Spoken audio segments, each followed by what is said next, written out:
juhtimisgruppidena siia minu juurde, üks meedik minule. Suuremate sündmuste puhul, sealhulgas CBRN juhtumi korral, tuleb luua sündmuse koordineeritud lahendamiseks juhtimisgrupp, kuhu reeglina kuuluvad pääste, politsei ja kiirabiteenistujad. Juhtimisgrupp moodustatakse turvaalale, kuid piisavalt sündmuskoha lähedale, et säiliks visuaalne sündmuse jälgimise võimalus. Reeglina juhib juhtimisgruppi päästeametnik ning kui on vajadus kaasata ka teiste ametkondade esindajaid, näiteks Kaitseliitu, Keskkonnaametit, kohalikku omavalitsust ning sündmusega seotud taristu, ettevõtte või raudtee esindajaid, võib päästetöö juht moodustada ka sündmuskoha staabi. Juhtimisgruppi või sündmuskoha staabi asukohast tuleb kindlasti teavitada häirekeskust, et lisanduvad jõud leiaksid selle kiiresti üles. Mitme asutuse koostöö toimub läbi juhtimisgrupi või sündmuskoha staabi vastutavate isikute. Erandkorras kasutatakse ühtset sidekanalit ehk kõnegruppi, millest kõiki reageerijaid teavitatakse. Kui juhtimine võetakse üle ja moodustatakse sündmuskoha staap, jääb juhtimisgrupp enamasti siiski tegevusi sündmuskohal ellu viima. Juhul, kui tegu on ulatusliku, pikaaegse või mitut üheaegset sündmust hõlmava situatsiooniga, võib regiooni vastutav korrapidaja, kellest saab siis regiooni päästetöö juht, kutsuda kokku regionaalse staabi.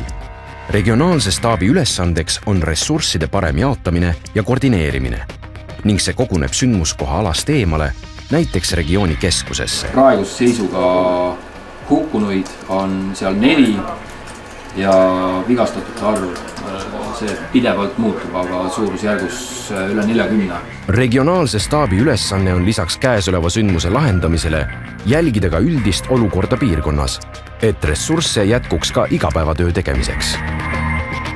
Kui sündmuse lahendamiseks ei piisa ühe regiooni ressurssidest ja vaja on kaasata lisajõude teistest regioonidest ning välisriikidest, moodustab Päästeameti vastutav korrapidaja, kellest saab siis riiklik päästetöö juht, üleriigilise staabi. Üleriigiline staap koguneb Tallinnas. Tekib mitmetasandiline juhtimine, milles erinevad tasandid teevad koostööd sama tasandi esindajatega teistest ametkondadest ning taotlevad lisaressursse kõrgematelt juhtimistasanditelt. Päästesündmusel, kus on rohkem kannatanuid kui kiirabibrigaade, tavaliselt üle 5, või on ette näha, et kannatanute transport haiglasse võtab aega üle tunni, muudab kiirabi oma tegevust vastavalt katastroofimeditsiini reeglitele. Esimesena sündmuskohale saabunud kiirabibrigaadi juht, arst või õde, on sündmuskoha meedik ja juhib kiirabide tööd sündmuskohal.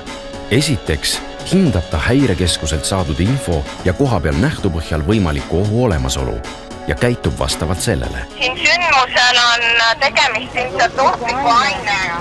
Järgnevalt teeb ta koos oma brigaadikaaslastega luuret, mille eesmärk on selgitada välja sündmuse olemus, kannatanute arv ja nende raskusaste.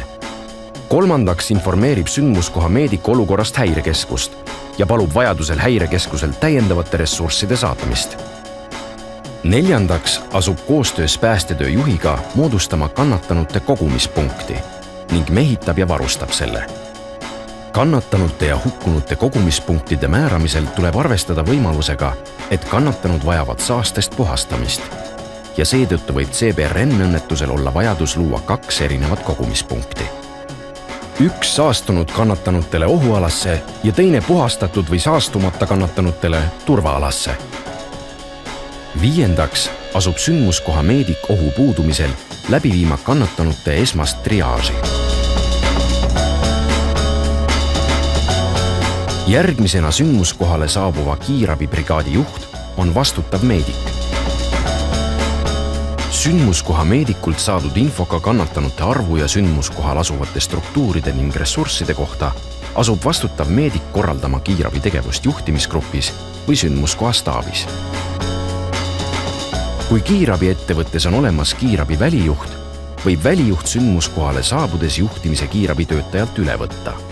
Esimesel võimalusel tuleb vastutaval meedikul võtta ühendust regionaalhaigla, Terviseameti ja teiste sündmusega seotud meditsiiniasutustega ning informeerida neid olukorrast.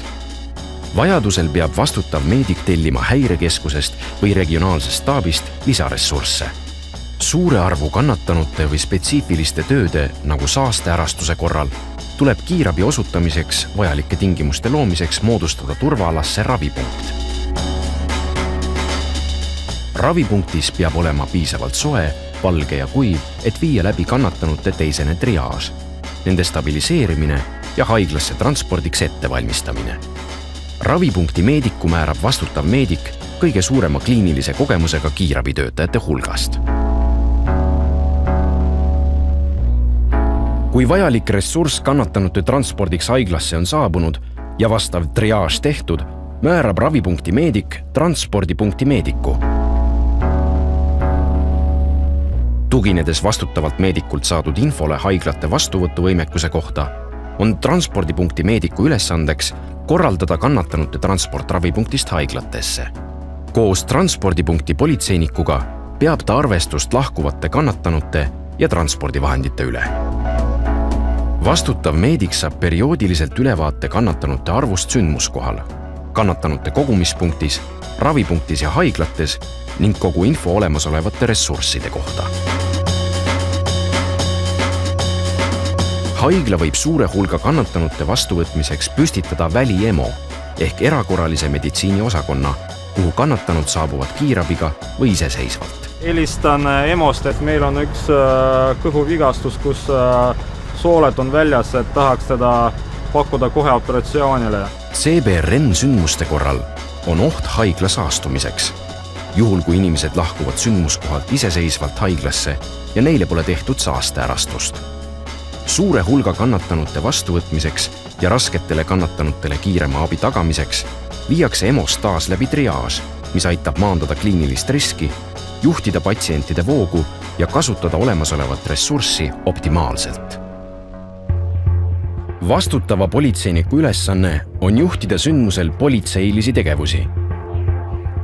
Vastutavaks politseinikuks on patrulltoimkonna vanem, kuni juhtimise üleandmiseni kohale saabunud välijuhile või operatiivjuhile.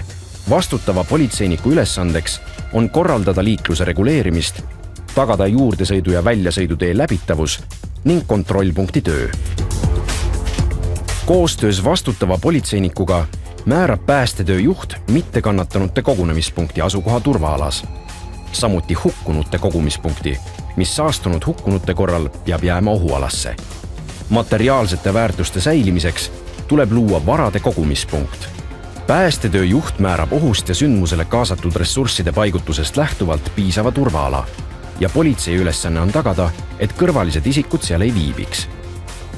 Vajadusel organiseerib vastutav politseinik päästetöö juhi määratud kohas helikopteri maandumispunkti ettevalmistamise. Helikopteri maandamine on politsei ülesanne.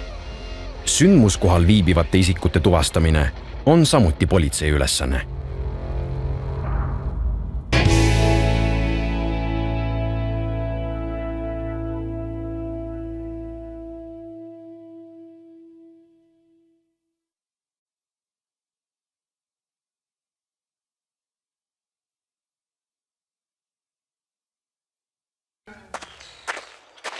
Plaan 1, duubel 1.